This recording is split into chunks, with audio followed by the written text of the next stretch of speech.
நாங்கள் ஒரு 45 பேர் இருக்கோம். ஊடி இல்லாத எங்கே வாயிறது நாங்கள். கவர்மெண்ட்டே எனிமி லேண்ட் பாகிஸ்தான் லேண்டுன்னு சொல்லி வரையறுக்கப்பட்ட ஒரு லேண்ட் இது. பாகிஸ்தான்ல போயிட்டாங்க, பங்களாதேஷ் போயிட்டாங்க. அதுல ஒரு ப்ராப்பர்ட்டி தமிழ்நாட்டில் இங்க இருக்குது. நாங்க 3 தலைமுறையா இங்க இருக்கோம். முஸ்லிம்ஸ் இங்க இருந்து அங்க போகும்போது இது எனிமி லேண்டுன்னு சொல்லிட்டாங்க, எதிரிகள் லேண்டுன்னு சொல்றாங்க. அதை பத்தி நீங்க என்ன நினைக்கிறீங்க? நான் இப்போ ஃபஸ்ட்டு பிகாம் படித்தேன், இப்போ எல்எல்பி படிக்கிறேன். ஒரு பொது சிந்தனை வந்து இங்கே இருக்கிறவங்க வந்து இப்படி தான் இருப்பாங்க. ஒவ்வொன்றா வந்து கிளப்பி விடுறாங்க. பாகிஸ்தானுடைய போன ஒரு நபருடைய சொத்து தான். அதில் வந்து சம்மந்தப்பட்ட டாக்குமெண்ட்ஸு அவங்ககிட்ட இருக்கிற டாக்குமெண்ட்ஸ் சப்மிட் பண்ணி ஃபைட் பண்ணி வாங்கிக்கலாம். வணக்கம், என் பேர் தீபக். ரொம்ப வித்தியாசமான இடங்களை, வித்தியாசமான அற்புதமான மனிதர்களை உங்களுக்கு அறிமுகம் பண்ணுறது தான் மீட் எ ஸ்ட்ரேஞ்சர் சேனலுடைய நோக்கம். ஏற்கனவே நிறைய வீடியோஸ் நீங்கள் அந்த மாதிரி தான் பார்த்துருப்பீங்க. அந்த வகையில் இன்றைக்கி சென்னையில் ஒரு ரொம்ப ரேரான ஒரு விஷயத்தை வந்து நம்ம இன்றைக்கி வந்து வீடியோ பண்ண போகிறோம். எவ்வளோ தூரம் ரேர்னா, இது வரைக்கும் கொஞ்சம் கூட நான் கேள்விப்படாத ஒரு விஷயத்தை வந்து இங்கே நார்த் சென்னை பெரம்பூரில் ஒரு ஏரியாவில் நான் வந்து கேள்விப்பட்டேன். அதுக்கப்புறம் உடனே வீடியோ எடுக்கணும் நம்ம வந்திருக்கோம். என்னென்னா, இந்த பெரம்பூர் ஏரியாக்குள்ளே ஒரு குறிப்பிட்ட இடங்கள் வந்துட்டு அந்த லேண்ட் எல்லாமே பாகிஸ்தானுடைய லேண்ட். அது ஃபுல்லாகவே பார்த்திங்கன்னா அதுவே நம்ம இந்திய அரசாங்கமே வந்துட்டு எனிமி லேண்ட் அப்படின்னு சொல்லிட்டு தான் இதை வந்து அறிவிச்சிருக்காங்க. ஸோ இந்த இடம் ஃபுல்லாகவே அப்படி தான். எப்படி வந்துட்டு நம்ம இந்தியாவுக்குள்ளே இருக்கிற ஒரு சென்னைக்குள்ளே இங்கே வந்து ஒரு வேறு நாட்டோட லேண்ட் இருக்க முடியும்? இது என்ன மேட்ரு? இதை பற்றின ஒரு ஃபுல் அண்ட் ஃபுல் ஒரு ட்ராவல் மாதிரி தான் நம்ம ஃபுல்லாகவே காட்ட போகிறேன். அது மாதிரி இங்கே ஒரு லேட்டஸ்ட் இஷ்யூவும் இருக்குது. இந்த நான் சொன்னல இந்த ஃபாரின் லேண்டுன்னு சொல்லிட்டு அந்த பாகிஸ்தானோட லேண்ட், அந்த லேண்டு சார்ந்து அங்கே இருக்கிற நம்ம ஊர் மக்களுக்கு அது உள்ளே இருக்காங்க. இப்போ நம்ம ஊர்லேருந்து அவங்களுக்கு ஒரு பிரச்சனை இப்போ ரீசெண்டாக ஒரு பிரச்சனை வந்திருக்கு. நம்ம அதையும் வந்து இந்த வீடியோவில் பார்க்க போகிறோம். நார்மலாகவே வந்துட்டு இந்த நார்த் சென்னை அந்த பகுதிகள் இந்த சுற்றி வந்துட்டு நிறைய வந்து எப்படி ப்ரொஜெக்ட் பண்ணப்படுது, ஹவுசிங் போர்டெலாம் எப்படி ப்ரொஜெக்ட் பண்ணப்படுது, மீடியாவில், சினிமாவில் இதெல்லாமே பார்க்குறோம்.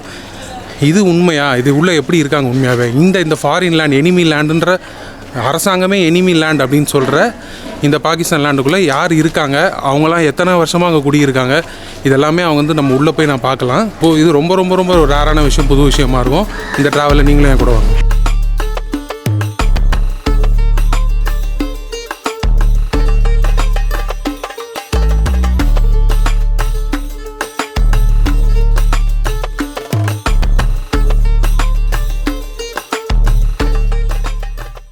இது பாருங்கள், உங்களுக்கு கிளியராக டிஃப்ரென்ஸ் தெரியும். இதுலேருந்து ரோடு போடல, இது வேறு ஸ்ட்ரீட்டு. இந்த ஸ்ட்ரீட் வந்து சாந்தி நகர். இங்கே வந்து ஃபுல்லாக சிமெண்ட் ரோடு இருக்குது. வெளியிலலாம் நான் நார்மல் தார் ரோடு தான் பார்த்தேன். கரெக்டாக இந்த இடம் ஆரம்பிக்கிறதுலேருந்து பார்த்தீங்கன்னா ரோடு கிடையாது. இந்த இடம் நம்ம ஸ்பெசிஃபிக்காக சொன்னோம் பாருங்கள், இந்த பாகிஸ்தான் லேண்டுன்னு, அந்த இடம் ஃபுல்லாகவே வந்துட்டு ரோடு கிடையாது. இப்போ இந்த ஏரியா இப்போ நீங்கள் பார்க்குறீங்க இல்லையா, இந்த சுற்றுப்புறம் நான் காட்டின இந்த பாகிஸ்தான் லேண்டுன்னு சொல்லப்படுறதுல வந்துட்டு ஒரு 300 வீடு, கிட்டத்தட்ட 287 வீடு இருக்குது. கிட்டத்தட்ட வந்துட்டு மதிப்புப்படி பார்த்திங்கன்னா அப்ராக்சிமேட்டாக ஒரு 100 கோடி அந்த அளவுக்கு வந்து மதிப்பு வந்து இந்த லேண்டுக்கு மட்டுமே இருக்குது. ஆனால் இது வந்து எனிமி லேண்ட் ப்ராப்பர்ட்டி கீழே வருது.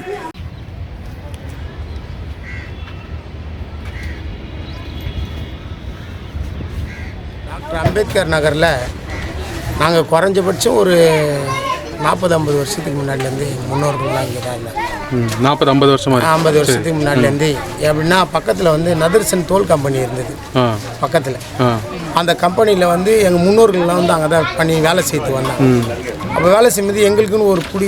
இது நீங்கள் இந்த கம்பெனி சொல்கிறது எந்த காலத்துலங்க? அது வந்து ஒரு 60-50 முன்னாடியிலேருந்து, அதுக்கு முன்னாடிலேருந்து அந்த தோல் கம்பெனியுடைய கழிவு நீர்லாம் வந்து இங்கே தேங்கி நிற்கும் இந்த இடத்துலலாம். சரி. இப்போ பக்கத்தில் ஒட்டியே எங்களுக்கு வந்து அந்த குடும்பங்களுக்கு வந்து வசிக்கிறதுக்கு அவங்க தான் வந்து ஏற்பாடு பண்ணி கொடுத்தாங்க.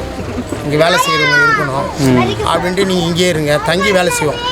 இப்போ தங்கி வேலை செஞ்சதுனால இங்கேயே இருந்து அப்படியே அது மூலியமாக குடும்பங்கள் வந்து வாரிசுகள் உருவாகும். ஒரு தலைமுறைக்கு அடுத்த தலைமுறை அப்படியே நாங்கள் இங்கே தான் வசிக்கிறோமே.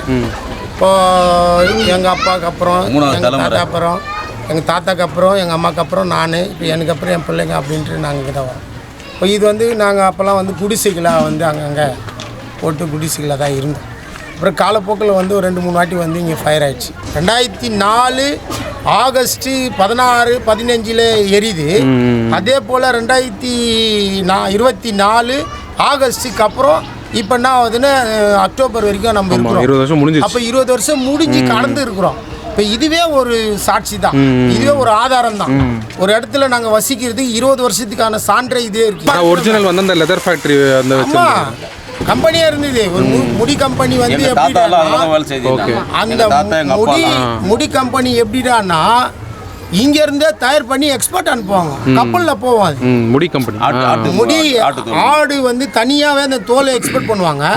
அதுல இருந்து முடியை எடுத்து கிளியர் பண்ணி போரா போட்டு காய போட்டு முடி பண்ணி அதை வந்து கப்பல்ல ஏற்றுமதி பண்ணுவாங்க, கம்பளி ஆடு தயார் பண்றது. மிகப்பெரிய நிறுவனமா அந்த இங்க வந்து எந்த சுதந்திர டைம்ல இருந்து அந்த முன்னாடி இருக்கு. நெதர்சன் கம்பெனினா ஃபேமஸ். இப்போ அவங்க தான் வந்து இப்போ பாகிஸ்தான்ல அவங்க அதுடைய வாரிசு, அவங்க வாரிசோ சொந்தக்காரோ யாரோ ஒரு சோஸ்ன்றாங்க. இது பிரியும் போது எனிமி ப்ராப்பர்ட்டின்றது எதிரி ப்ராப்பர்ட்டி. அவங்க அங்க போயிட்டதால இங்க எனிமி ப்ராப்பர்ட்டி. பாகிஸ்தான்ல போயிட்டாங்க, பங்களாதேஷ்க்கு போயிட்டாங்க. அந்த ப்ராப்பர்ட்டிலாம் வந்து தமிழ்நாடு முழுக்க, இந்தியா முழுக்க அங்கங்க கிடக்குது. அதுல ஒரு ப்ராப்பர்ட்டி தமிழ்நாட்டில் இங்க இருக்குது அப்படின்னு இவங்க இதெல்லாம் வந்து யாருக்கோ நம்ம முன்னோர்களுக்கோ இங்க இருக்கிறவங்களுக்கு யாருக்குமே இதெல்லாம் தெரியவே. இது ஒரு சின்ன ஹிஸ்ட்ரி இருக்கு, நான் சொல்றேன். இந்தியா சைனா வார் 1962, அதுக்கப்புறம் India Pakistan war, Indo China war, Indo Pakistan war. இப்போ இந்தியா பாகிஸ்தான் வார் வந்து 1965 நடக்குது. அந்த போர் சொன்னேன் இல்லையா, அந்த போர் முடிஞ்சதுக்கப்புறமா இங்கேருந்து நிறைய பேர் வந்துட்டு பாகிஸ்தானில் போய் செட்டில் ஆகிடுறாங்க, அங்கே வந்து சிட்டிசன் ஆகிடுறாங்க. அந்த 2 போர்களுக்கு அப்புறமா நான் சொன்ன மாதிரி இங்கேருந்து போனவங்க அதுக்கப்புறமா ஒரு உடன்படிக்கை ஏற்படுது 1966 தாஷ்கண்ட் அக்ரிமெண்ட் அப்படின்னு ஒன்று போட்டு இங்கே இருக்கிறதெல்லாம் வந்து பாகிஸ்தான் போய் அங்கே சிட்டிசன் ஆனவங்களுக்கு இங்கே இருக்கிற சொத்தையும் பாகிஸ்தானில் இருக்கிற இந்தியர்களோட சொத்து இது எல்லாமே வந்துட்டு அவங்கவுங்க கிட்ட ஒப்படைச்சிடுறோம். இது வந்து சண்டைகள் வேணாம் அப்படின்னு சொல்லிட்டு ஒரு ஒப்பந்தம் போடப்படுது. ஆனால் கொஞ்சம் அதுக்கப்புறமா ஒரு வருஷத்துலேயோ இல்லை கொஞ்சம் நாள்லேயோ பாகிஸ்தான் என்ன பண்ணுறாங்கன்னா அங்கே இருக்கிற லேண்டெல்லாம் விற்றுடுறாங்க, அங்கங்கே அவங்கவுங்க விற்றுடுறாங்க. அவங்க அங்கே அதை அப்படியே விற்றுட்டதால் அந்த அக்ரிமெண்ட்டை உடைச்சா மாதிரி ஆகிடுச்சு. அதனால் இந்திய அரசாங்கம் என்ன பண்ணுச்சுன்னா இது எல்லாமே எனிமி லேண்ட் அப்படின்னு வந்து டைரெக்டாக வந்துட்டு ஒரு இதை போட்டு ஆக்டை போட்டு எனிமி ப்ராப்பர்ட்டி ஆக்ட் அப்படின்னே ஒன்று 1968 வந்துட்டு அந்த ஆக்ட் வழியாக இந்த லேண்ட் எல்லாத்தையுமே வந்துட்டு அதுக்கு கீழே வர மாதிரி பண்ணிடுறாங்க. அதுக்கப்புறமா ஒரு அமெண்ட்மெண்ட், அந்த ஆக்டோட அமெண்ட்மெண்ட் வந்துட்டு 2017 வந்திருக்கு. அதுலேயும் ஒரு சில ரூல் இருக்குது. இந்த எனிமி லேண்டை எப்படி வந்து வச்சுருக்கணும், இந்த எனிமி லேண்டு அங்கே போய் செட்டில் ஆன அந்த ஒரிஜினல் ஓனருங்க இதை எப்படி டீல் பண்ணலாம், அவங்க வந்து இது எந்த மாதிரி வச்சுருப்பாங்க, அவங்களுக்கு ஆக்சஸ் இருக்கா, இது மாதிரி விஷயங்கள் நிறைய இருக்குது. இப்போ நீங்கள் நம்ம சொன்ன அந்த எனிமி லேண்ட், பாகிஸ்தான் லேண்ட், அது உள்ளே இருக்கிற ஏரியா தான் நம்ம பார்த்துட்ருக்கோம். எப்படி இருக்குது பாருங்கள், எல்லாமே இந்த மாதிரியான வீடுகள் தான்.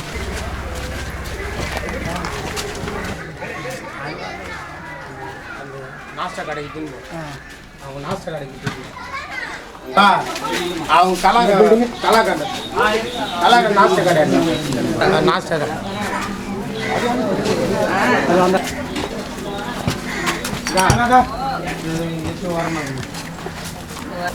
கடை கடை எவ்வளோ வருஷமா வச்சிருக்கீங்க? நான் கடை இப்போதான் ஒரு 5 வருஷமா தான் கடை வச்சிருக்கேன். அப்படிங்களா? நான் கொளுத்து வேலை தான் செஞ்சுன்னு இருந்தேன். கொளுத்து வேலை செஞ்சாதான் எங்களுக்கு சோறு போனதான். இந்த 2 முட்டி வராது இருக்கிறதுனால நான் வேலை வெட்டிக்கு போகிறது கிடையாது. போடாத இந்த கடை வச்சுக்கின்னு தான் உட்காந்துங்க. 60 வருஷம் ஆகுது நான் இந்த ஊரை, நான் பிறந்து வளர்றதுலேருந்து இந்த ஊரில் தான் இருக்கிறேன். எனக்கு இந்த இடத்த விட்டா வேற இடம் கிடையாது. கொஞ்சம் போய் பார்த்துப்போங்க.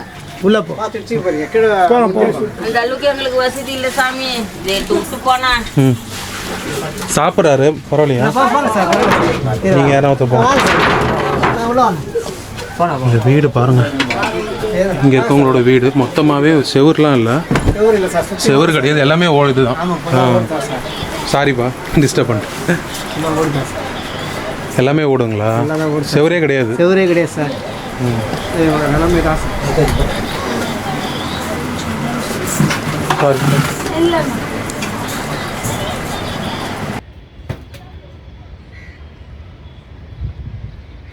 இது உள்ள வந்துட்டு இந்த வீட்டுக்குள்ள ஒரு கடை வச்சிருக்காங்களாம். கடை எங்கம்மா இருக்கு? உள்ளே இவ்வளோ ஒரு சின்ன ஒரு வீடுக்குள்ள அது உள்ள ஒரு கடை, அதுதான் அவங்களோட வாழ்வாதாரம்.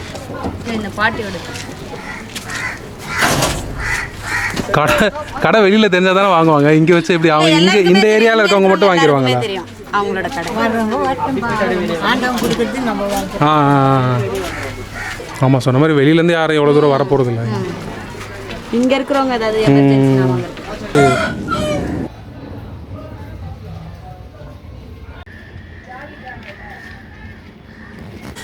இது உள்ள கோயில்னா? இது உள்ள கோயிலா? ஆமாம், இது பழைய கோயில். புதஞ்சிருச்சா? கோவிலே புதஞ்சிருக்கா? அந்த பாருங்க கேப் தட்டா கடவுளே. என்ன கோயில்? நாகத்தம்மன் கோயிலா? முத்துமாரியம்மன் கோயில். மரத்துக்கு கீழே ஒரு கோயில் இருந்தது. பழைய கோயில் இது. ஓ, இந்த கோயில் இருங்க அப்படியே இருங்க.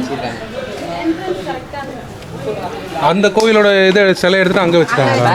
இப்போ இதோட இது வந்து இங்கே இருக்குங்களா?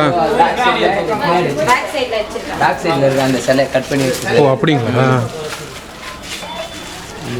அங்கேயா? கோயில் 5 இருக்கு.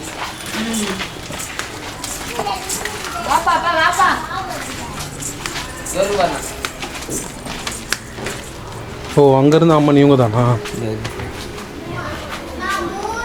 இதை கிளியர் பண்ணி உங்களை எவிக்ட் பண்ணுறதான வேலை நடக்குதா? அவங்க வந்து என்ன சொல்கிறாங்க, நோட்டீஸ் கொடுத்துருக்காங்க. அவங்க போய் ஆர்டர் வாங்கியிருக்காங்க. 2021 கேஸ், அதை படித்து பார்த்தா கேஸ் 2021 தான் கேஸ் போட்டிருக்காங்களே. அப்போ இவ்வளோ வருஷம் என்ன பண்ணியிருந்தாங்க? இவ்வளோ வருஷம் ஏன் வரி கட்டலையா? இப்போ அவங்க சைடு இப்போ அதை மூவ் பண்ணாங்கன்னா என்ன ஆபத்து வரும்னு நினைக்கிறீங்க? இல்லை, அவங்க வந்து மொத்தமாக எல்லாரையும் காலி பண்ண சொல்கிறாங்க. காலி பண்ணுறதுக்கு நோட்டீஸில் அவங்க சொல்லியிருக்கிறாங்க. அதாவது ஒரு 15, இது எந்த ஜனநாயக நாட்டிலையும் நடக்காது. எத்தனை வீடுங்க இருக்கும் இங்கே வந்து ஒரு 300 வீடு இருக்கு. 300 வீடு இருக்கு. 300 வீடு இருக்கு. எல்லாமே கூலி வேலை தான் செய்றாங்க. எல்லாமே அன்றாட காட்சி. அவங்க ஃபினான்ஷியலா என்னென்ன பண்றாங்க? கூலி வேலை தான் செய்றாங்க. கூலி வேலை செய்றாங்க.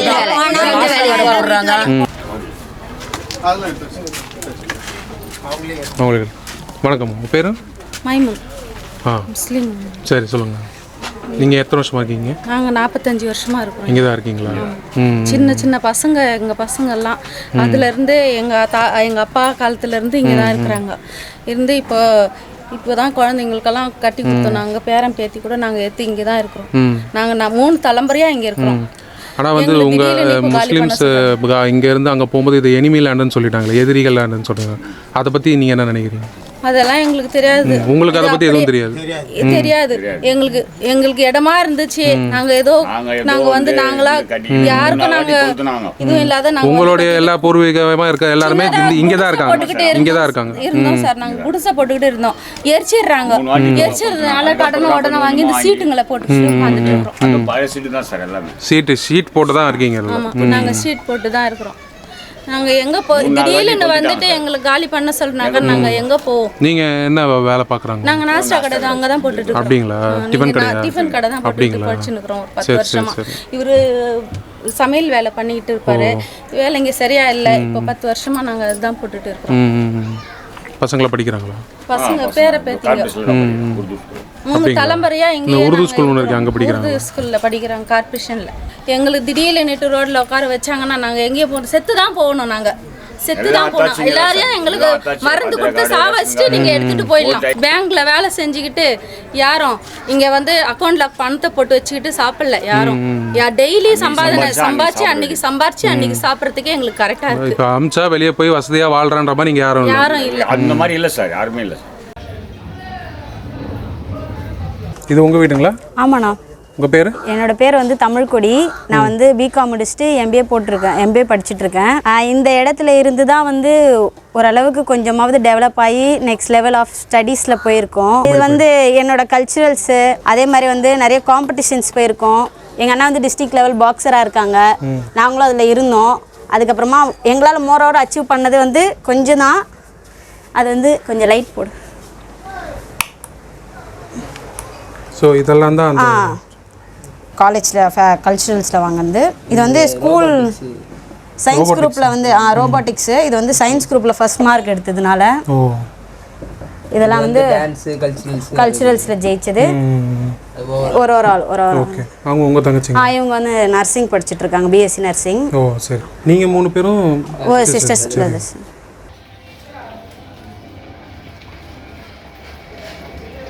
வணக்கம், என் பேர் சைலஜா. இந்த இடத்துல வந்து கிட்டத்தட்ட ஒரு 20-25 வருஷமாக இருக்கிறோம். இங்கே கிட்டத்தட்ட திருநங்கைகள் வந்து ஒரு 50 பேருக்கு மேலே இருந்தாங்க.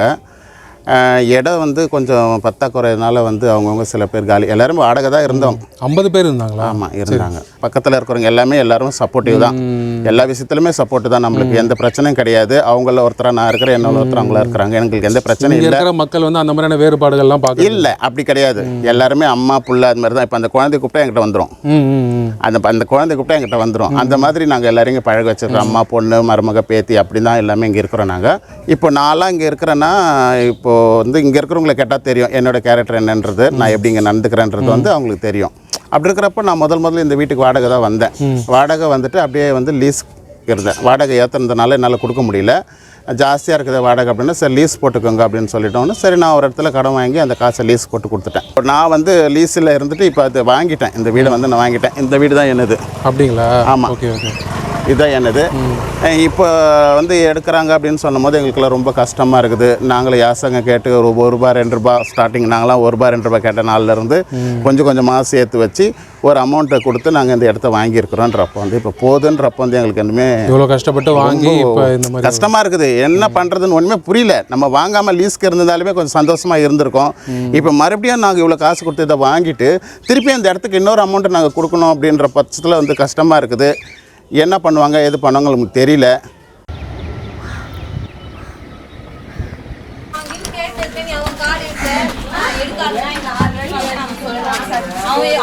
வணக்கம்மா. வணக்கம் சார். உங்கள் பேருமா? கன்னியம்மாள். கன்னியம்மாள். என்ன பண்ணுறீங்க? பூ வியாபாரம் தான் பண்ணுறேன் சார். பூ வியாபாரம் எத்தனை வருஷம் இருக்கீங்க? இங்கே 21 வருஷமாக வியாபாரம் பண்ணுறேன்.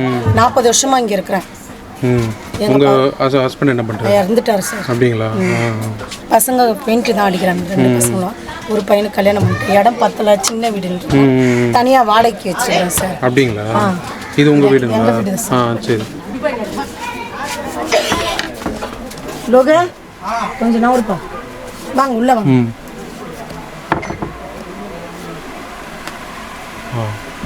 இதுதாங்களா? இதுதான் சார் எங்கள் வீடு.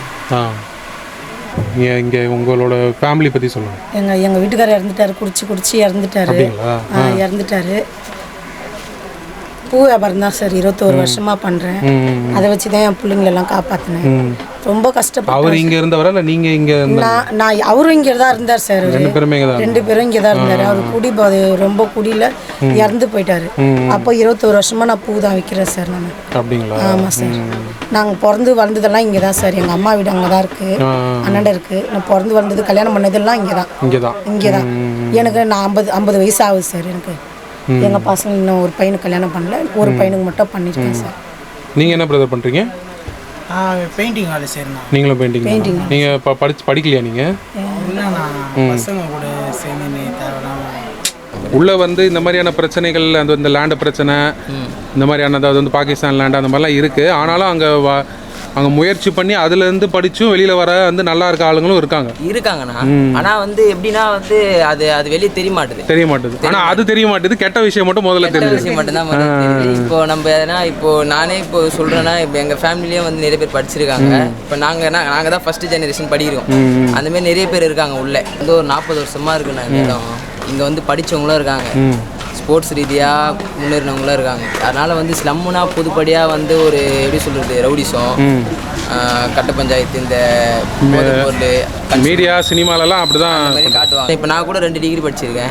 தங்கச்சி 2 டிகிரி படிச்சிருக்கேன். என்ன 2 டிகிரி படிச்சிருக்கேன்? நான் இப்போ ஃபஸ்ட்டு பிகாம் படித்தேன், இப்போ LLB படிக்கிறேன். ஒரு பொது சிந்தனை வந்து இங்கே இருக்கிறவங்க வந்து இப்படி தான் இருப்பாங்க அப்படின்னு சொல்லிட்டு ஒரு பொது உளவியல் இருக்குது. அது மட்டும் தான், வேறு எதுவுமே கிடையாது.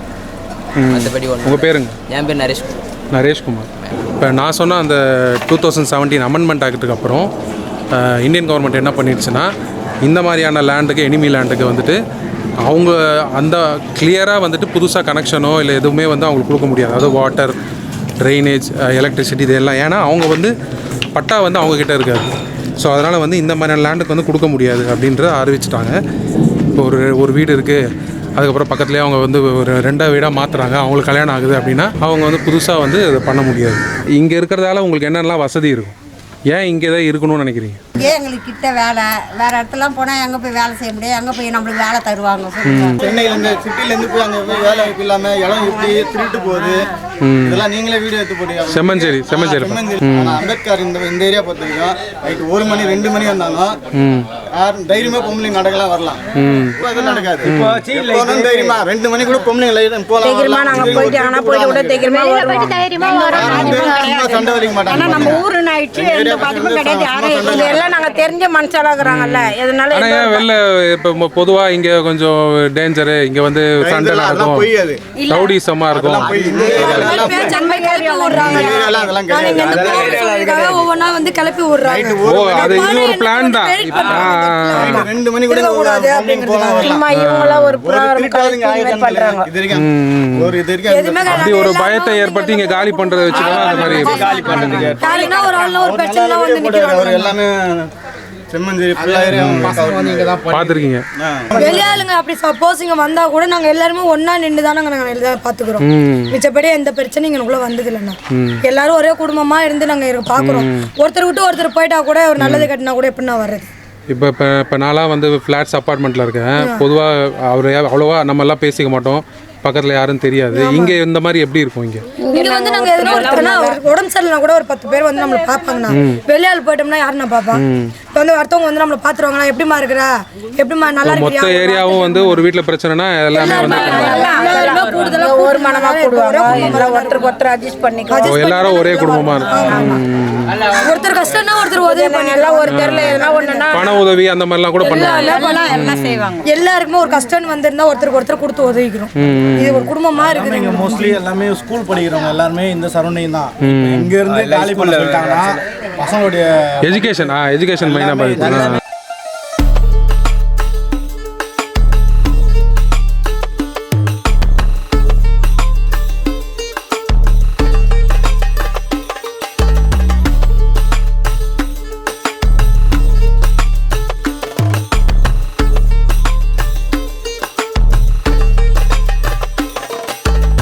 இப்போ இந்த ஆக்ட் இருக்குல்ல, இதில் வந்துட்டு ஒரிஜினல் ஓனர்ஸ் ஒருத்தங்க இருப்பாங்களே, அவங்க பாகிஸ்தானில் போயிட்டாங்க அப்படின்ற மாதிரி இருக்குல்ல, அவங்களுடைய சொந்தக்காரங்க யாருன்னா வந்துட்டு இது வந்து அதாவது லீகல் ஹையராக வந்து அவங்க கிளைம் பண்ண முடியுமா இந்த இடத்துல? அது முடியும். எப்படின்னா இந்த எனிமி ப்ராப்பர்ட்டி ஆக்ட் 1968 எடுத்துகிட்டு வராங்க.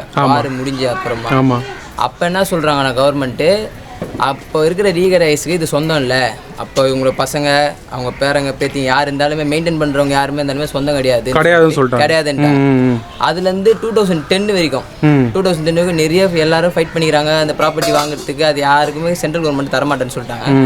இதனால நிறைய போராட்டம் வந்து ப்ரொடெஸ்ட் நடந்துக்குது, எல்லாமே நடந்திருக்கு. அதுக்கப்புறமா வந்து 2010க்கு அப்புறமா தான் என்ன சொல்கிறாங்கன்னா ஒரு அமெண்ட்மெண்ட் எடுத்துன்னு வராங்க. இதுலேயே லீகல் ஹையர்ஸ் இந்த மெயின்டைன் பண்ணுறாங்கல்ல, லீகல் ஹையர்ஸ் யாரோ அந்த சம்மந்தப்பட்ட டாக்குமெண்ட் இருந்ததுன்னா அது மும்பையில் வந்து இது ஹெட் ஆஃபீஸ் இருக்குது சார். அதில் வந்து சம்மந்தப்பட்ட டாக்குமெண்ட்ஸு அவங்ககிட்ட இருக்கிற டாக்குமெண்ட்ஸு சப்மிட் பண்ணி ஃபைட் பண்ணி வாங்கிக்கலாம்.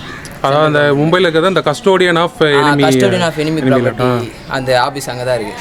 இப்போ வந்து நம்மளுக்கு இந்த ப்ராப்பர்ட்டியோட ப்ரொசீஜரான இப்போ டாக்குமெண்ட் யாருன்னா இப்போ நீங்கள் யாரோ அந்த போன அவரோட மாமா பையன் அப்படி எதனா இருந்தால் நீங்கள் வந்து அங்கே இது பண்ணி கிளைம் பண்ணலாம். அதுக்கான டாக்குமெண்ட் உங்களுக்கான இருந்துச்சுன்னா நீங்கள் அந்த கஸ்டடி கிட்ட கொடுத்து கிளைம் பண்ணலாம். லீகல் ஹையர்ஸாக இருக்குன்ற பட்சத்தில் அப்படின்னா இதை மெயின்டைன் பண்ணுற பட்சத்தில் இதோட டாக்குமெண்ட் ப்ராப்பர் டாக்குமெண்ட் யாருனாச்சும் இருந்ததுன்னா அதை சப்மிட் பண்ணி அதுவும் நம்ம ஃபைட் பண்ணி தான் வாங்கணும்.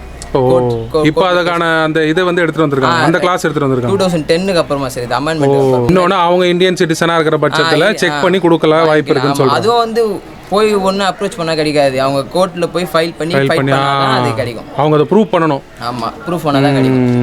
அந்த பட்சத்தில் ஆனால் வந்து வாங்கலாம். அதுக்கான கரெக்டான டாக்குமெண்ட்ஸ்ல எல்லாம் ரெடி. ஓகே. ஸோ இது எல்லாமே வந்துட்டு பாகிஸ்தான்ல எனிமி லேண்ட் வந்ததால் இந்தியன் கவர்மெண்ட் என்ன பண்ணுதுன்னா இது எல்லாத்தையுமே சீஸ் பண்ணி அந்தந்த ஆளுங்க எல்லாத்துமே வந்துட்டு யாருமே அதுக்கு ஓனர்ஷிப்பாக இருக்க முடியாதுன்னு சொல்லிட்டு மொத்தத்தையுமே வந்துட்டு அவங்க வந்து அவங்களுக்கான அரசாங்கத்துக்கு கீழே கிளைம் பண்ணி அதை எடுத்துக்கிறாங்க. இப்போ அதனால் இதுக்கு இன்சார்ஜ் யாருன்னா சென்ட்ரல் கவர்மெண்ட்டு தான். இதுக்கு வந்து மும்பையில் வந்துட்டு கஸ்டடியன் ஆஃப் எனிமி ப்ராப்பர்ட்டி அப்படின்ற ஒரு பாடி. இது எல்லாமே வந்துட்டு இந்த ஏரியா எல்லாமே கவர்ன் பண்ணுறது, அதை ஆக்சஸ் பண்ணுறது, கேஸ் போடுறது, இது எல்லாமே வந்துட்டு அந்த மூலியமாக தான் பண்ண முடியும். அந்த கஸ்டோடியன் ஆஃப் எனிமி ப்ரொடெக்ஷன் அது மூலியமாக தான் அதை வந்து அவங்க எல்லாமே பண்ண முடியும்.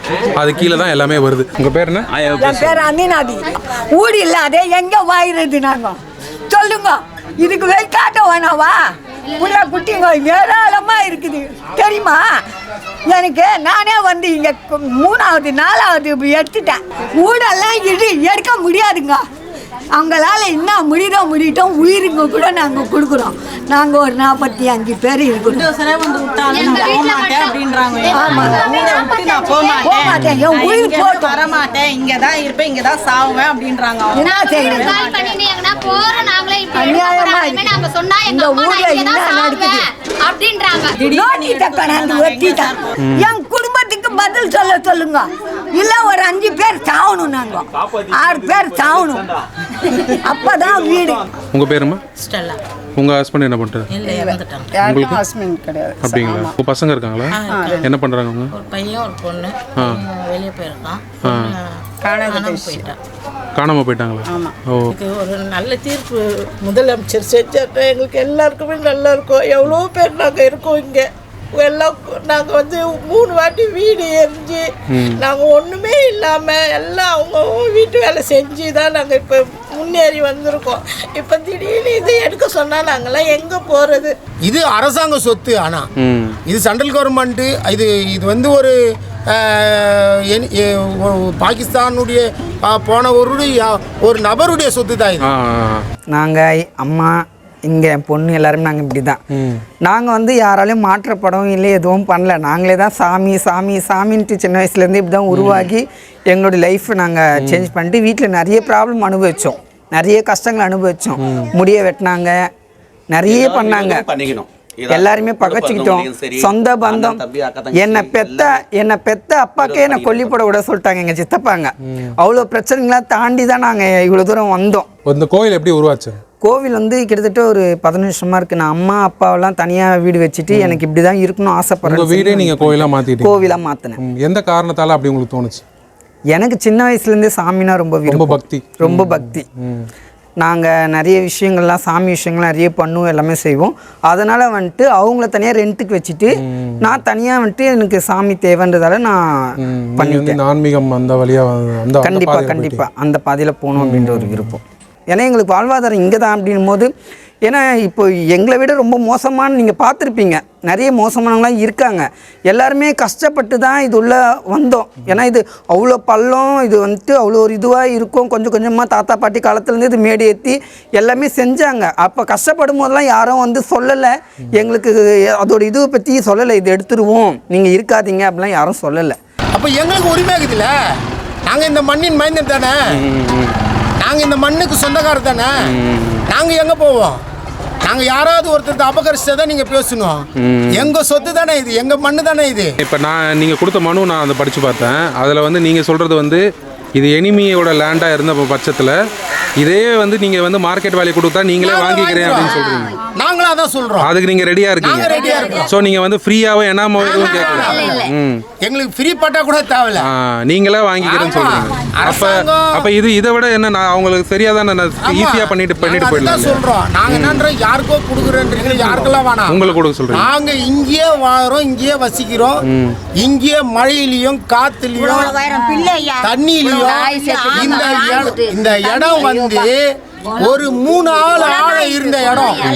இந்த இடத்த மண்ணு கொட்டி அது அவ்வளோ இதுவாக உருவாக்கின பிறகு என்னுடைய இது அப்படி இப்படின்னு சொல்லும்போது தான் எங்களால் வந்து பாதிப்பு, ஓவர் பாதிப்பு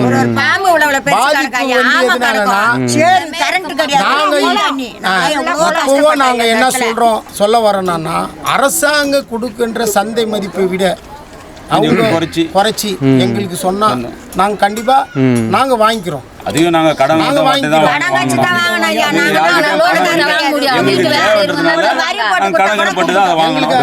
இவங்க பார்த்தீங்கன்னா இதை எவ்வளோ வருஷம் அவங்க இங்கே இருந்து லெதர் ஃபேக்ட்ரி கட்டினதை தான் அவங்க இங்கே இருந்துட்டு இருந்தா கூட இப்போ நீங்கள் விற்கிறீங்கன்னா கூட நாங்களே வாங்கிக்கிறோம்னு சொல்கிறது தான் மிகப்பெரிய ஒரு விஷயமே. அது அவ்வளோ தூரம் அவங்க இறங்கி வரும்போது இதுக்கான ஹெல்ப் வந்து கண்டிப்பாக கிடைக்கணும்னு நினைக்கிறேன். இன்னொன்று இது வந்து பாகிஸ்தான் லேண்டு, எனிமி லேண்டுன்னு பிரித்து வச்சுருக்காங்க. அவங்க இங்கேருந்து பாகிஸ்தான் போனதால் எதிரிகளாக அவங்க வந்து சொல்லி அது வந்து அவங்க அங்கே போயிட்டாங்கன்னு சொல்லிட்டு அவங்க எதிரிங்கன்னு சொல்லி நம்ம அரசாங்கம் வந்து அறிவிச்சிருக்கு, இந்திய அரசாங்கம். ஆனால் இங்கே இருக்கவங்களும் இதை வெளியில் போகணுன்னா அப்போ இவங்களும் எதிரிங்களாக பார்க்குற மாதிரி தான் ஒரு சாதாரணமாக வந்து இங்கே இந்த விஷயத்தை கேள்விப்படும் போதே அப்படி தான் தோணுது. அப்போ அவங்க தான் எதிரிங்கன்னா இவங்க யார்? இவங்களும் எதிரிங்க மாதிரியும், இவங்க எவ்வளோ வருஷம் இருந்தும் ஒரு யூஸும் இல்லாத மாதிரி உடனே இவங்களை வந்து இந்த காரணம் சொல்லி பாம்பே இதுக்கு போய் பேசக்கூடிய ஆளுங்களும் வந்துட்டு நம்ம ஊரில் இல்லாமல் பாம்பேயில் இருக்கிறது இன்னுமே கஷ்டம். அந்த விதத்தில் தான் சொல்கிறது, இவங்க கேட்குற அந்த இது வந்து கோரிக்கை வந்து கரெக்டாக வந்துட்டு அவங்க ரீச் ஆகணும்னு சொல்லிட்டு நானும் வந்து ஆசைப்பட்றேன். இப்போ இந்த ஏரியா வந்துட்டு நம்ம பார்க்கும்போது வந்துட்டு இன்னொரு தகவல், ஏற்கனவே வந்துட்டு நம்ம வீடியோவில் ஒரு 1.5 வருஷம் முன்னாடி கண்ணப்பர் திடல் அப்படின்ற ஏரியாவை எடுத்திருந்தோம். அது வந்து பார்த்திங்கன்னா ஒரே பில்டிங்கில் வந்துட்டு 114 குடும்பம் இருக்கிற மாதிரி ஒரு வீடியோ. அது நம்ம சேனல் ஃபாலோ பண்ணுறவங்க நிறைய பேர் பார்த்துருப்பீங்க. ரொம்ப வைரலாக போன வீடியோ, நிறைய மில்லியன் கணக்கில் வியூஸ் போன வீடியோ. அதுக்கப்புறமா பார்த்திங்கன்னா நம்மளை ஃபஸ்ட் டைம் நம்ம போட்டு அதுக்கப்புறமா ஃபாலோ பண்ணி நிறைய பேர் வந்துட்டு நிறைய மீடியாஸ், டெலிவிஷன், நியூஸ் பேப்பர் எல்லாத்துலேயுமே வந்துட்டு அந்த பிரச்சனையை பற்றி வந்தது. இப்போது அதுக்கப்புறமா மீடியாவில் நிறைய வந்ததுக்கப்புறமா அங்கே இருந்தவங்க வந்து ஆர்கனைஸ் பண்ணி நிறைய போராட்டங்கள், தர்ணாலாம் பண்ணி இப்போ அந்த வீடே இல்லாமல் இருந்த அந்த 114 பேருக்கு வந்துட்டு இப்போ வந்து வீடு வந்து அலோகேட் பண்ணியிருக்காங்க கவர்மெண்ட்டில். இது வந்து கிரெடிட் வந்து நம்ம சேனலுக்கு அப்படின்றத நான் சொல்லலை, பட் அதுக்கு ஒரு சின்ன ஸ்பார்க்காக ஒரு தொடக்கமாக நம்ம சேனல் இருந்தது இல்லையா, அது வந்து எனக்கு ரொம்ப சந்தோஷம், ப்ரௌட் மூமெண்ட். இப்போ எப்படி வந்து அந்த ஒரு வீடியோ பார்த்துட்டு அங்கே வந்து இப்போ ஒரு ரீசெண்டாக ஒரு சொல்யூஷன் கிடச்சிருக்கோ, அதே மாதிரியான விஷயங்கள் இங்கேயும் நடக்கணும்னு நான் வந்து ஆசைப்பட்றேன். இங்கே இருக்கிற இந்த எனிமி லேண்ட் அப்படின்னு சொல்லப்படுற இந்த இடத்துலையுமே இங்கே வாழ்கிற அந்த மக்களுக்கு ஒரு நல்ல சொல்யூஷன் கிடைக்கும்னு நான் விரும்புகிறேன். இது வந்து ஒரு ரேரான விஷயம். சென்னையில் இந்த மாதிரி ஒரு ஏரியா இருக்கிறது வந்து நான் கேள்விப்பட்டதே இல்லை. ஸோ அதே அனுபவமும் உங்களுக்கும் வந்து கிடச்சிருக்கும்னு நினைக்கிறேன். உங்களுடைய இது சார்ந்து உங்களுடைய கருத்து என்ன, உங்களுடைய ஃபீட்பேக் என்ன அப்படின்றத நீங்கள் எல்லாருமே வந்துட்டு கமெண்ட்ஸாக போஸ்ட் பண்ணுங்கள். உங்களுக்கு தெரிஞ்சவங்களுக்கும் இது ஒரு அவேர்னஸ் வரும் அப்படின்றதால உங்களுக்கு தெரிஞ்சவங்களுக்கும் நீங்கள் ஷேர் பண்ணுங்கள். வேறு இன்னொரு வீடியோவில் சந்திக்கலாம். பாய்.